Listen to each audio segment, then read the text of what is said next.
blómin springa út og það svona augnablikið sem allir vilja njóta þeirra, en það svo ótrúlega langt undirbúningstímabil og það svo margt sem þarf að gerast til þess að eitthvað blómstri og svo það eitthvað svona augnablik þar sem allir hrífast. Ég ger oft blómakransa fyrir börnin mín og mér finnst eitthvað svo fallegt gjörðin að búa til krans fyrir einhvern og mér finnst mikilvægt að sýna að því að slaufan í þrívídd, að sýna hérna aftan á að þar sérðu handverk þess sem gerði slaufuna eða sá sem vafiði blómakransinn og mér finnst það svo tákrænt bara fyrir stuðninginn að því að bak við það að einhverjum gangi vel eða einhverjum blómstri fullt af fólki sem að styður við bakið og peppar og segir þér að gefast ekki upp og trúir á þig. Ég bý til hluti bara út frá tilfinningu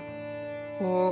ég reyni að greina sem minnst hvað ég að gera. Það byrjar bara sem dansverk, sem verður flugeldasýning, sem verður að blómabeði, sem verður að vöruhönnun, sem verður núna allt í einu skartgripuhönnun. Þannig að leiðin bara svona mjög, í raun og veru svona eðlilegt framhald finnst mér að ég hoppa á milli staða. Og mér finnst alveg eins að hanna þetta eins og hanna flugeldasýningu,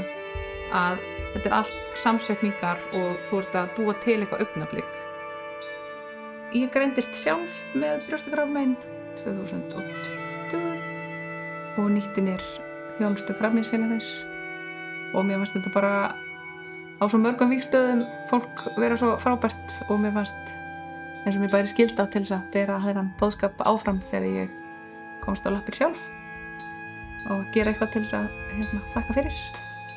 Pabbi minn keypti bleiku slaufuna þegar ég greindist og hann búinn að vera með hana í sama sparijakkanum núna í 4 ár. Mér þykir rosalega vænt það, af því að ég held að það sé líka